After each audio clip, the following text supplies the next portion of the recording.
सततानुषक्तान् अशेषकाय प्रसृतानशेषान् औत्सुक्यमोहारदितान् जघान यो पूर्ववैद्याय नमोऽस्तु तस्मै.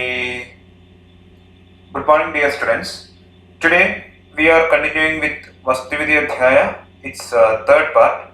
Till yesterday we had discussed up to the fixation of the Karnika. We were discussing about the Basti Netra, its dimensions, and the fixation of Karnika, etc. we had discussed. Today we will be starting with the Basti Pudaka. And before going further, I would like to introduce myself, Dr. Vidyanand Mohan, Assistant Professor, Department of Samhita and Siddhanta, Faculty of Ayurveda, Gokul Global University, Siddhapur. So about Basti Pudaka, Acharya says, Tatraja yojit ajavi mahishadinam bastim sumrududam dridham kashaya rektam nishchitram grandhi gandhashiram tanum gradidham sadhu sutrena sugha samstapya bheshajam bastyabhave angapadam va nyaset vasodhava khanam. This is about the features of Basti Pudaka. So Basti Pudaka means, I have mentioned in Basti Yandra, we can say it can be divided into one part, that is the Basti Pudaka. It is the receptacle of Basti Dravya, and you are connecting or you are fixing this receptacle with the Basti Netra, the related dimensions and all we had discussed previously. So Basti Pudaka has to be fixed in the two Karnika present in the Moola Pradesha, because Agra Pradesha you are inserting to the anus or to the anal opening. That's why this Basti Pudaka you have to fix in the two Karnikas which are present in the Moola. These Karnikas are helpful in tying the Basti Pudaka properly, so that there will be the double protection and there won't be leakage of the Basti Dravya. That's why it has to be fixed to the two Karnikas present over the Moola Pradesha of the Basti Netra, and with a fine thread after filling with Basti Dravya. So first of all, you have to fill the Pudaka with the Basti Dravya, then you have to connect the, or you have to fix the Basti Pudaka with the Basti Netra. Here care should be taken to avoid entry of air too much, and this Basti, that is bladder of Aja, Avi, Mahisha, etc. animals can be used as Basti Pudaka. These animals' bladders are being used especially during the olden days. Nowadays, I have mentioned we are using the we are substituting the same with polythene covers, which are helpful in fine protection as well as easy usage and easy disposal also. It is being used. Then before using Basti, that is a bladder, as Basti Pudaka, it has to be processed accordingly to make strong, because the skin or the Basti, it will be like the structure will not be capable of using for our daily use. That's why we have to process it. Just like for leather, for making chappals or bags or etc., we are processing the leather which is in a useful form and which prevents deterioration. Similarly, the Basti also is to be processed properly in order to avoid the spoiling and again in order to make it strong. And Basti should be devoid of Chidra, that is hole, Grandhi, that is growth, Gandha, that is foul smell, and Shira, blood vessels. These all are considered as not good. So it should be devoid of Chidra, Grandhi, Gandha, and Shira. Then he says Basti is to be made Rektavarna, that is red color, by processing with Kashaya Rasa Dravya. You have to process the same Basti with Kashaya Rasa Dravyas, and it should be Tanu. It means it should not be too much thin. It means it should not too much thick. In the absence of Basti, if Basti is not available, bladder is not available, you can make use of Angapad, that is leather, or Khanavastra, thick cloth can also be used as substitutes. Next, we are going to discuss about Basti Dravya Matra. So now we discussed about the Basti. So how much the quantity or the dosage of the Basti Dravya? It varies according to the age. Age is a major factor which is determining the quantity of Basti Dravya. That is what Acharya is explaining further.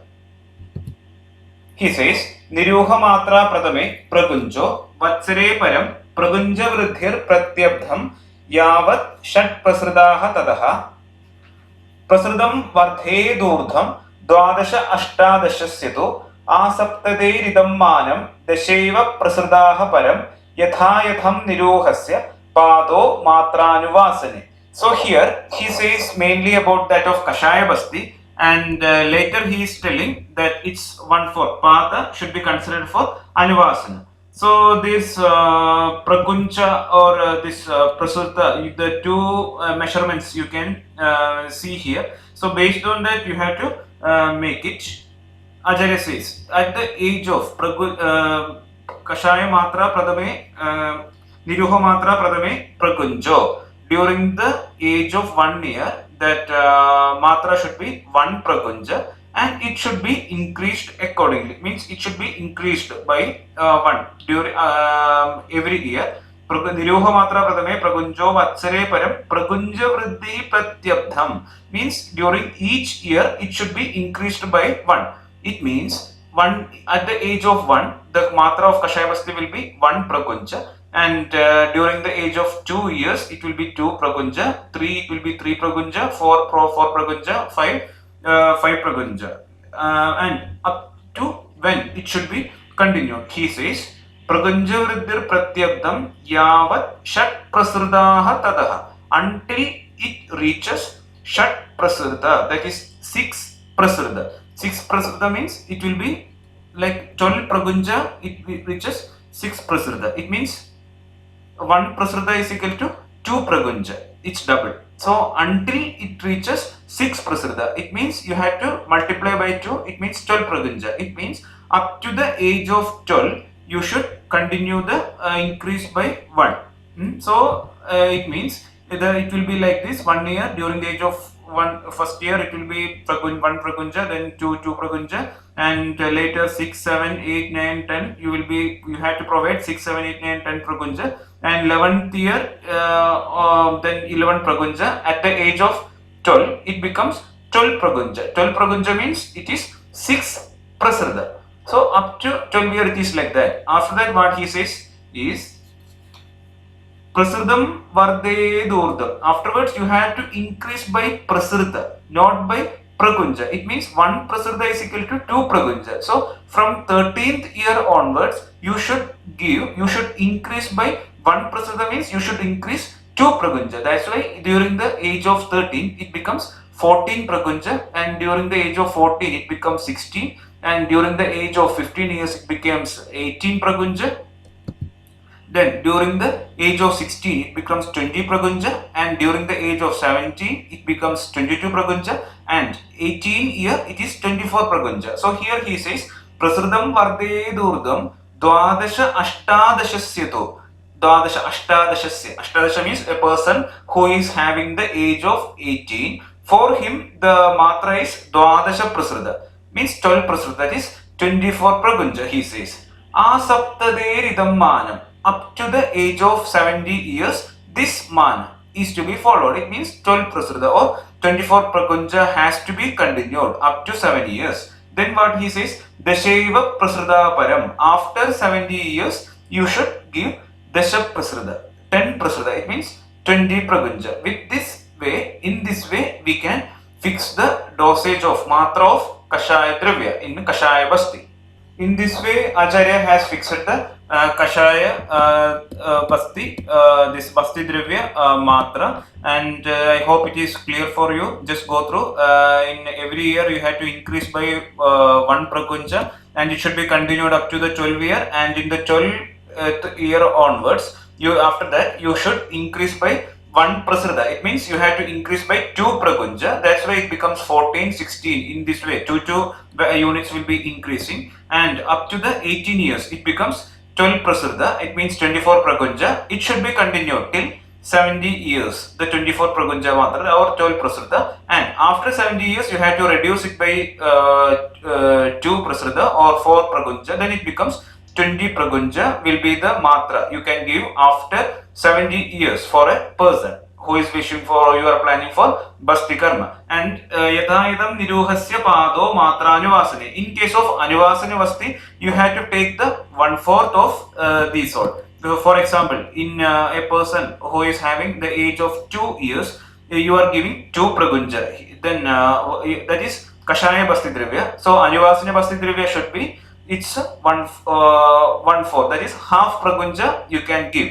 Similarly, in other conditions also, in for example, another one more example, up to the 18 years, it becomes 24 pragunja for Kashaya Basti, but this Anivasana Basti, you should take its 1/4. It means 6 pragunja is sufficient, and up to 70 years, 6 pragunja you can give, and after 70 years, it is 20 pragunja, Kashaya Basti Dravya. So the Anivasana Basti Dravya should be 5 pragunja. In this way, you can fix the Anivasana Basti Trivia also. And after that, Acharya describes about Basti Vidhi, that is method of administration of Basti. So here also I have mentioned this Basti. So which Basti is to be started? So in order to avoid that confusion, because he says Astapyam Snehitam Sunyam Subdam Labdhabalam Punaha Anvasanarham Viknaya Purvameva Anuvase Chide Vasandeja Diva Ratro Kejit Tadonyata. So Astapana. So here maybe Astapana Vasti is having its own importance because of its fulfilling Shodhana Karma. Then maybe due to that it is having its importance. But that's why he is also keeping the view of Astapana Basti or Kashaya Basti. Still, he says Anvasanarham, because always the Astapana Basti should be started with the Anivasana or the Basti Karma. Anvasanarham, he is fit for or he deserves Anivasana Basti or Sneha Basti is needed. A physician should infer or physician should understand that first of all a person needs Anivasana, even though you are planning for Shodhana Karma in that particular person, but before that you should perform Anivasana Basti or Sneha Basti prior to Kashaya Basti. Because of this reason, he is describing more first of all about the Anivasana Basti Karma, and method of administrations are insertion etc. almost similar, administration also similar. Afterwards, the Paschat Karma is having some variation among this Kashaya Basti and Anivasana Basti that we are going to discuss now. He says Anivasana Basti or Sneha Basti. Before administration of Kashaya Basti, Sneha Basti has to be administered. During Hemanta, Shishira and Vasanta Ritu, Sneha Basti is to be administered during the daytime. Reason is clear, because of the daytime. In the night there will be in Hemanta, Shishira especially, these are Shaitya Ritus. So definitely the temperature will be less. It means cold will be more. Because of this reason daytime. In Vasanta Ritu also the night season, night will be usually cold. That's why in Hemanta, Shishira and Vasanta Ritu, Sneha Basti is to be administered in daytime. During other Ritu, it has to be administered during the night. Afterwards, Acharya describes about the preparation of the patient, or we can tell it as Purva Karma, for all sorts of therapeutic procedures. I have already mentioned, since Sneha Vidhi, we have mentioned that Purva Karma, Pradhana Karma and Paschat Karma is there. Purva Karma means before the main procedures, whatever things we are doing, the regimens, everything comes under Purva Karma. Pradhana Karma is the main procedure and Paschat Karma comes afterwards. So, first of all, he describes about the Purva Karma of Anivasana Basti. Abhyakta Snada Mujidat Padahinam Hidam Likho Asnigda Roksham Ashidam Sanupanam Dravadija Krudasankramanam Mukta Vinmutram Shaine Sukhe Nyatichide Nachojirshe Samvishtam Vama Parshadaha Sankoja Dakshinam Saktim Prasaryacha Tatoparam. So this is the preparation of the patient for Basti Karma, or we can include the same in the Purva Karma. Now we are discussing about Anivasana Basti or Sneha Basti. So here the patient has to undergo Abhyanga, followed by that he should perform Snan.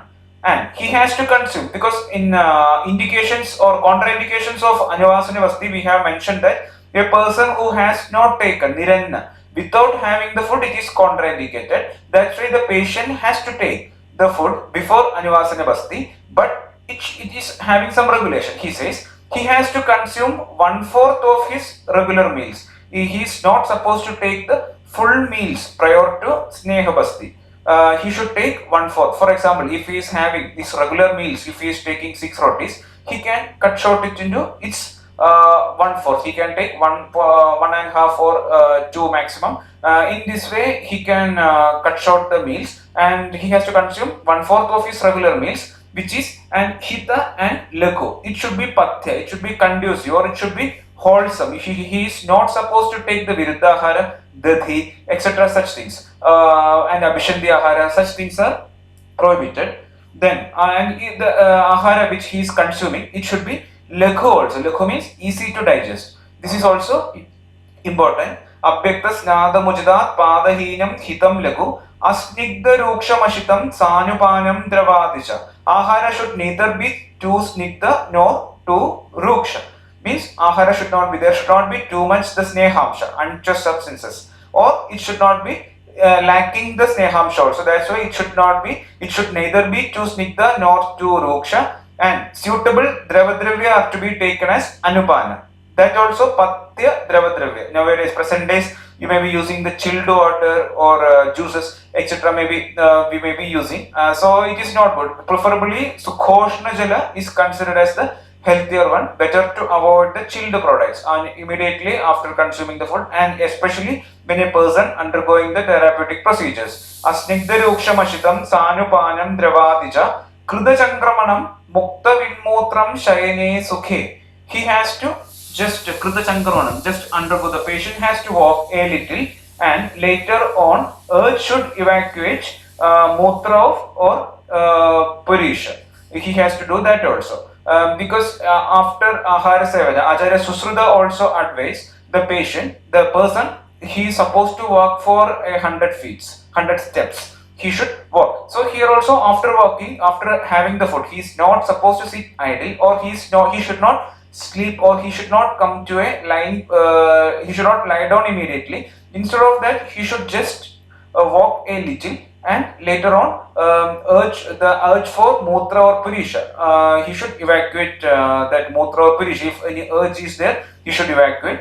Then he should lie down left laterally, vama parsha, comfortably, keeping the head neither too raised nor low. Krita sankramanam mukta vinmotram shayane sukhe ज्ञात्युच्युते न चोचीर्षे संविष्टं वामपार्श्वतः संकोच दक्षिणं शक्तिं प्रसार्य च ततोपरम्. Right knee has to be flexed and is to be kept over the extended left leg.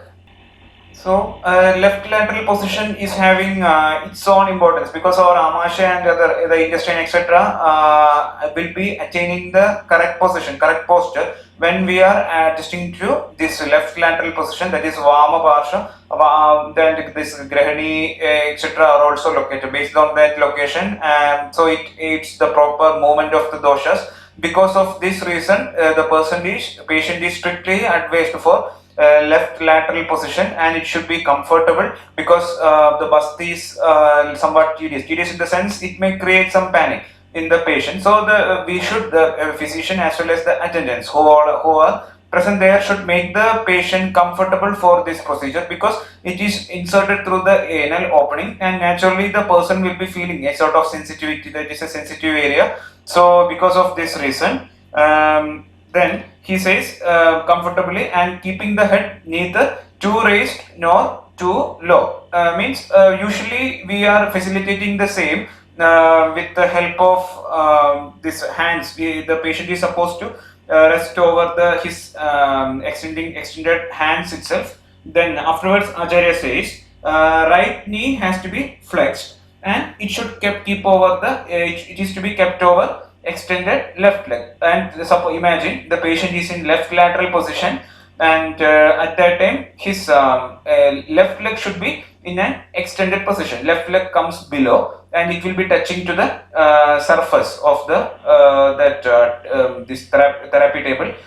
So that should be in extended position, and the right knee, which is kept over the left one, it has to be gently flexed. Then only we should insert the bastinetra to the gud. And then he describes about the pradhana karma. He says, अथासे नेत्रं प्रणये स्निग्धे स्निग्धमुखं गुदे उच्चासे बस्तेर वदने बद्धे हस्तमकम्पयन् पृष्ठवंशं प्रतितदो न्यादिद्रुतविलम्बितं न्यादिवेकं न्यवामन्दं सकृदेव प्रवीडयेत् सावशेषं च कुर्वीत वायुः शेषे हि तिष्ठति. So this is pradhana karma. Acharya says the terminal end, that is the end portion of the bastinetra as well as gudha, should be made snigdha. It should be properly lubricated, the bastinetra as well as the area where you are inserting, and the gudha pradesha also should be made lubricated. And bastinetra has to be inserted into the gudha gently towards the Prishtavamsha. You can imagine that posterior, towards posterior side. It should be inserted because means it's towards the spine. After removing Vata from the Bastipudaka by gently pressing it. So before inserting, you have to just press the Bastipudaka so that the liquid will be falling out, and by that we can ensure the removal of Vata also, air, and then you can gently insert towards the Prishtavamsha. Then after that he says, after inserting properly, Bastipudaka has to be pressed continuously, neither too fast nor too slow, and a small portion of Bastidravya should be retained in the Bastipudaka in order to prevent the entry of Vata through Gudamarga. And after that he says, Paschat Karma, the patient has to lie down in supine position. Physician has to gently stroke the swik, that is buttocks of the patient with his hand, and also using patient's heel, that is Parshni. It is also advised to raise patient's cot 3 times after administration of Snehabasti. Then he says physician has to stroke over patient's Parshni after providing him pillow to support the head while lying down. Gentle stroke has to be given using Snehadravya in the pain affected areas also. These measures prevent early expulsion of Snehabasti Dravya through the Guda Marga. And after that he says about the Samyak Yoga Lakshana, Kinjit Kalam Stoishta Saparisho Nivartade, Sanilo Manila Sneha, Tat Siddhamanivasanam. So these procedures we will be discussing in detail in the next class. I would like to remind you there is no shortcut to success other than hard work. So please continue working hard. Myself, Dr. Vidyanand Mohan, Assistant Professor, Department of Samhita and Siddhanta, Faculty of Ayurveda, Gokul Global University was there with you for narrating this session. Thank you.